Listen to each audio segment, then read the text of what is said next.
Шановні друзі, триває 28-ма доба героїчного спротиву українського народу в активній фазі російсько-української війни. Протягом доби шалене небо і шалене пекло забезпечили російському агресору повітряні сили Збройних сил України. Протягом доби збито 6 літаків противника, 1 вертоліт, безпілотних літальних апаратів 5 і 5 крилатих ракет. Таким чином ми перевалили за бажану кількість 100 літаків противника, і наразі 105 літаків противника вважаються знищеними. Це понад 5 авіаційних полків або окрема повітряна армія. Літаки противника декілька діб взагалі не вчинали жодних дій, окрім зони ООС і Маріуполя, де не така потужна в силу втрат військових система протиповітряної оборони.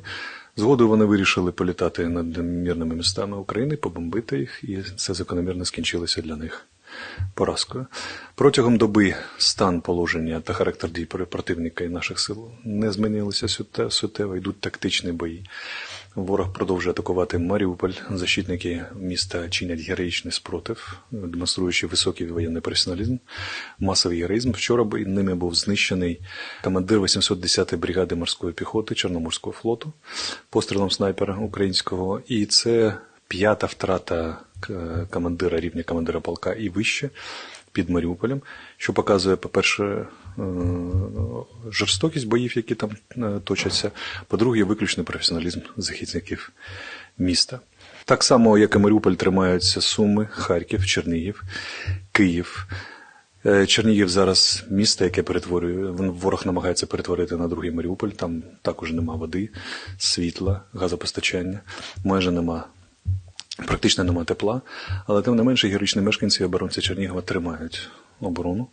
І до міста існують і гуманітарні коридори, і коридори військового постачання, тому Чернігів ще побореться.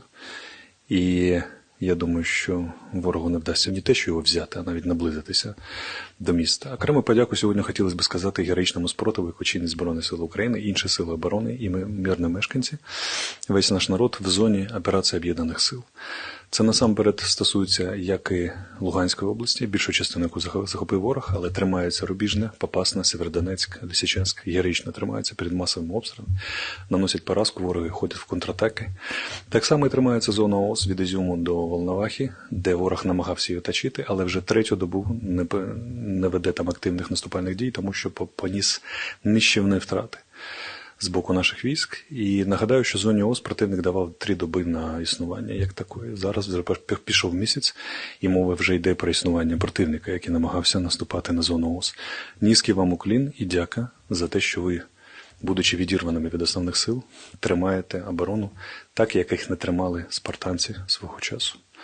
Слава Україні! Слідкуйте за нашими наступними повідомленнями.